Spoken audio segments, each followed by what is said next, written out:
जानोरीची Dnyanganga express लवकरच विस्तारणार. खासदार भास्कर भगरे. दिंडोरी. प्रतिनिधी माधव खाबिया. वणी. जानोरी येथे वर्गखोल्या, इमारत, ग्रामपंचायत, बहुउद्देशीय सभागृह व ज्ञानज्योती सावित्रीबाई फुले अभ्यासिका यांचे लोकार्पण दिंडोरीचे खासदार भास्कर भगरे यांच्या हस्ते पार पडले. यावेळी बोलताना खासदार भगरे यांनी जानोरीमध्ये सुरू झालेली ज्ञानगंगा एक्सप्रेस लवकरच अधिक मोठा आकार घेईल अशी ग्वाही दिली. जिल्हा परिषद शाळेच्या विकासासाठी सातत्याने प्रयत्नशील राहणार असल्याचे त्यांनी सांगितले. कार्यक्रमास उपमुख्य कार्यकारी अधिकारी वर्षा फडोळ, शिक्षणाधिकारी सरोज जगताप, गटविकास अधिकारी, पोलीस निरीक्षक, शिक्षण विभागातील अधिकारी, शिक्षक, ग्रामपंचायत पदाधिकारी व ग्रामस्थ मोठ्या संख्येने उपस्थित होते.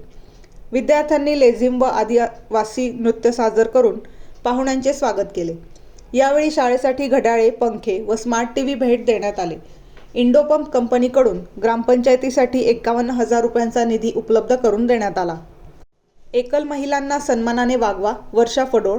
नवचेतना अभियानांतर्गत एकल महिलांवर लादल्या जाणाऱ्या अमानवी प्रथा बंद कराव्यात असे आवाहन उपमुख्य कार्यकारी अधिकारी वर्षा फडोळ यांनी केले. कार्यक्रमाचे सूत्रसंचालन राजेंद्र उगले यांनी तर आभार भाऊसाहेब चव्हाण यांनी मागितले.